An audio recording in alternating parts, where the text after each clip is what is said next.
Ta'ala fi kitabil karim. A'udzu billahi minasyaitonir rajim. Ya ayyuhalladzina amanu la tulhikum amwalukum wala auladukum an dzikrillah. Wa may yaf'al dzalika fa ulaika humul khasirun. Amma ba'd.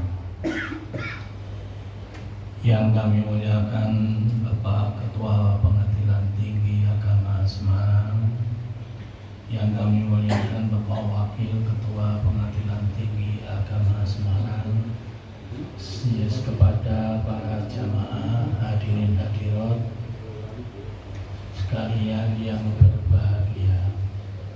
Dalam kesempatan ini tiada kata yang patut kita ucapkan kecuali bersyukur kehadirat Allah Subhanahu wa Ta'ala, karena Allah senantiasa memberikan kepada kita dua kenikmatan besar, yaitu nikmat sehat dan nikmat sempat.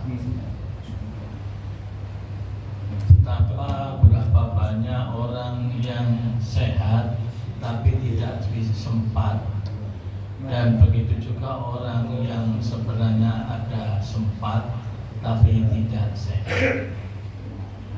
Dan alhamdulillah kita ini semuanya sehat. Di antaranya tanda-tanda sehat itu gampang makan enak, tidur pun nyenyak.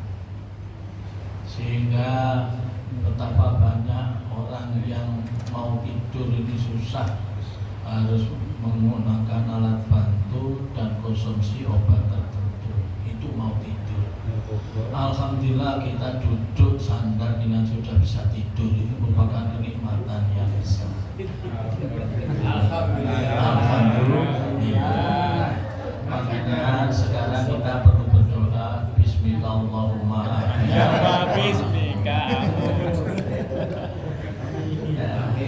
Kita juga ini juga bagian daripada doa, itu bagian daripada zikir kepada Allah.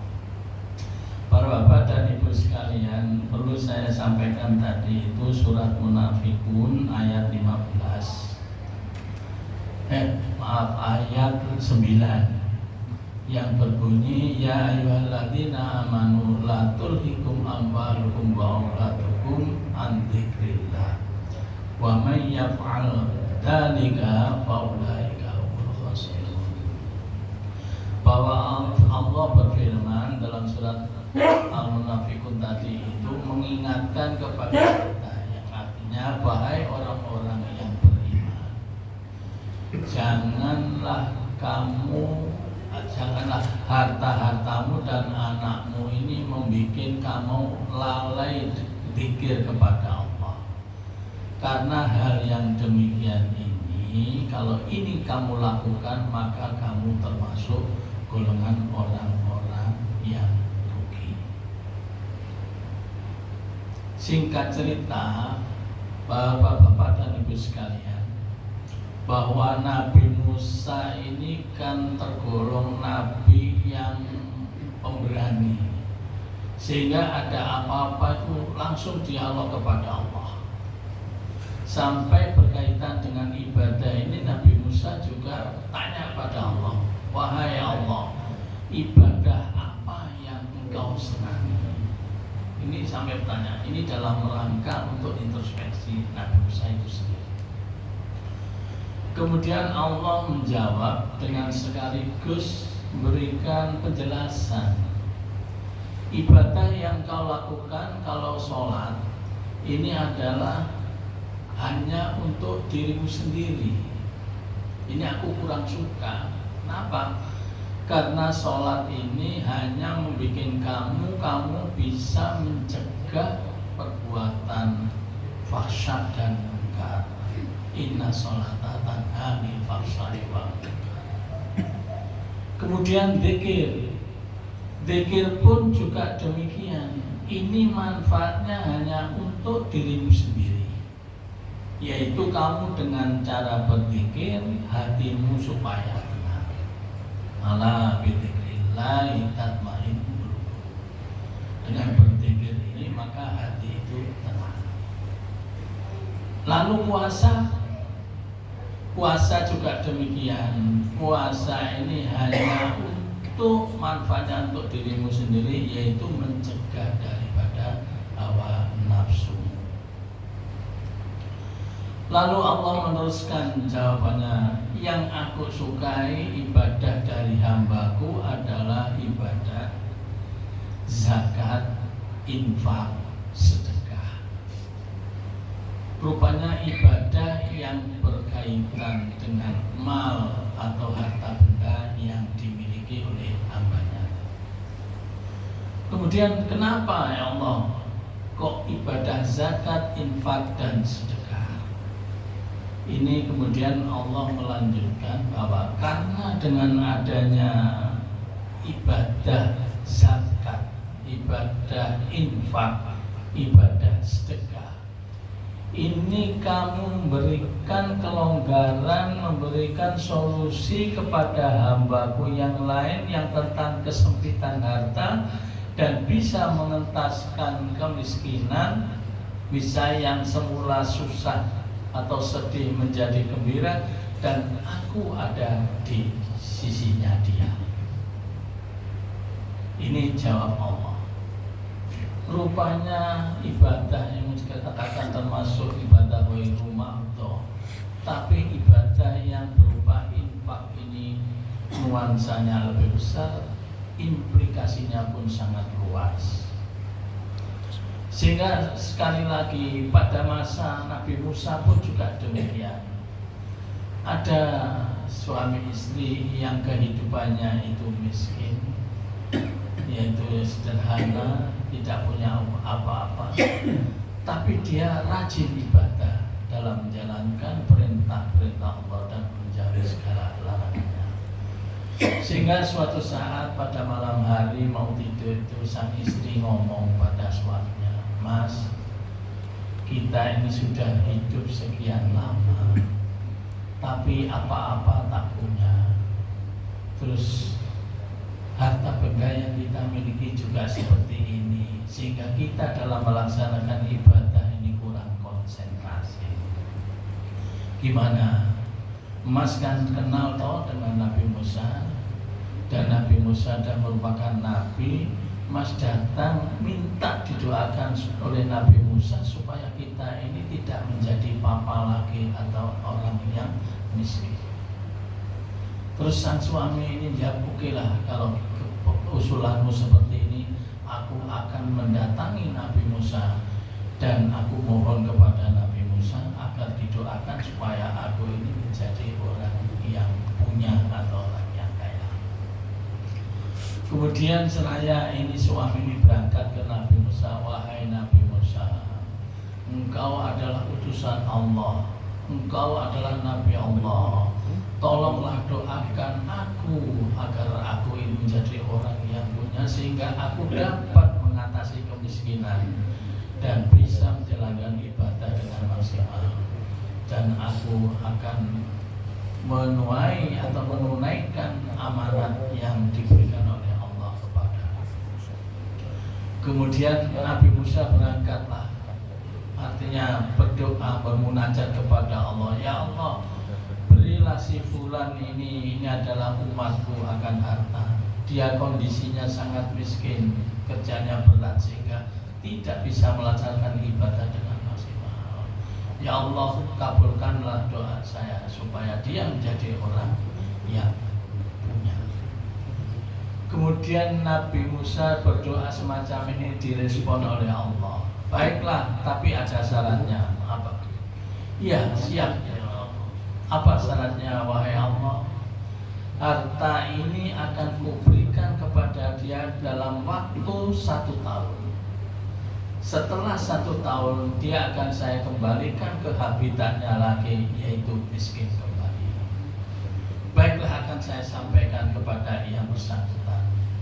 Oleh Nabi Musa kemudian mendatangi umatnya, wahai hamba Allah, aku sudah bermunajat kepada Allah dan oleh Allah sudah direspon, tapi ada catatan, ada syarat. Apa wahai Nabi Musa? Syaratnya bahwa harta ini akan diberikan berikan kepada kamu, tapi dalam tempo 1 tahun. Baiklah, saya sanggup. Umpama sekarang, baik, saya akan bikin kontrak kerja, akan saya laksanakan sebagaimana janji Allah. Sehingga setelah adanya perjanjian yang semacam ini, Allah memberikan jaminan atau garansi kepada hambanya dengan catatan yaitu 1 tahun, tapi si hamba ini pun juga siap melaksanakan. Maka sesuai dengan adanya waktu, umat Nabi Musa tadi berusaha dari waktu ke waktu, dari hari ke hari, dari bulan ke bulan, ini bisnisnya atau usahanya ini semakin maju. Tambah hari tambah maju, tambah bulan ini income-nya semakin besar. Akan tetapi si suami tadi ini karena sudah ada komitmen, gini mas, tadi kita mohon kepada Nabi Musa supaya jadi orang yang punya, dan nanti harta ini kita manfaatkan untuk membantu orang lain, yaitu manfaat daripada harta ini supaya kita distribusikan kepada yatim piatu, kita kasihkan kepada fakir miskin, supaya harta ini betul-betul manfaat bagi orang lain. Sehingga dia bikin program, dia bikin ngasih makan gratis. Jadi makan gratis ini juga usaha sudah ada, sekarang ada. Orang-orang ketika itu dikasih makan, yatim piatu disantuni. Bahkan ketika itu kan kalau orang bepergian itu kan melewati padang pasir, rumah masih jarang, masih hutan, sehingga dia juga bikin semacam halte untuk tempat peristirahatan bagi musafir. Ya, rest area.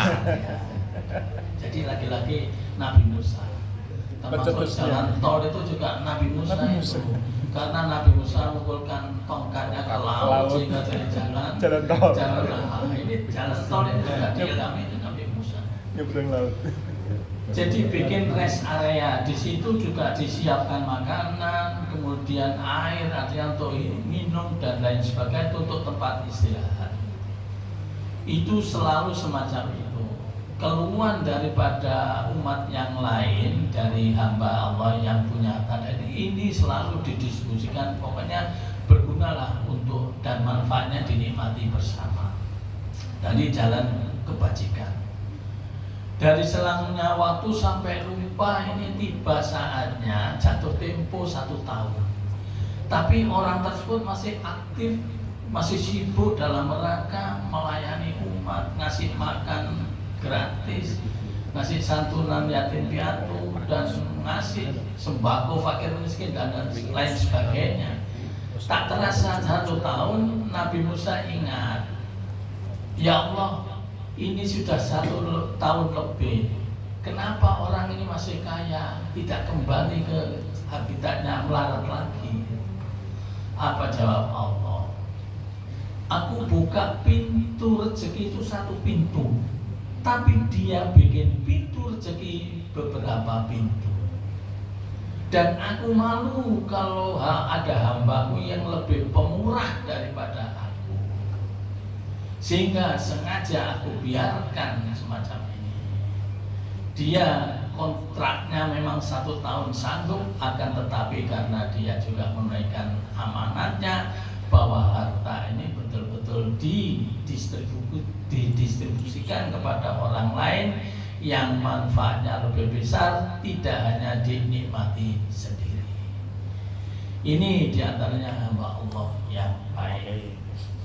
Dulu sudah memberikan pelajaran semacam ini pada kita semua. Kemudian ini Nabi Musa terus berdoa kepada Allah dengan doa, ya Allah, Allahumma itu artinya. Nah, intinya gini, dengan adanya kebesaran Allah ini, kemudian Nabi Musa berdoa, Subhanakallah, Allahumma a'zoma sa'nuka warfa' darajatuka. Ya Allah, alangkah agungnya urusanmu dan alangkah tingginya ini derajatmu, sehingga engkau memberikan kemurahan orang yang susah, sehingga orang susah ini jadi orang yang lapang. Akan tapi orang yang lapang ini tidak hanya dinikmati sendiri, justru didistribusikan kepada orang lain yang manfaatnya lebih besar. Oleh karena itu, sesuai dengan surat An-Nafiqun tadi itu, kita punya rezeki, kita punya profesi, jangan sampai melalaikan kita, supaya kita terhindar jadi orang-orang yang merugi. Inilah diantaranya dapat kami sampaikan. Mudah-mudahan ada guna dan manfaatnya, dan barangkali ada hal yang kurang berkenan di hati Bapak dan Ibu sekalian, saya mohon maaf yang sebesar-besarnya. Wabillahi taufiq wal hidayah. Wassalamualaikum warahmatullahi wabarakatuh.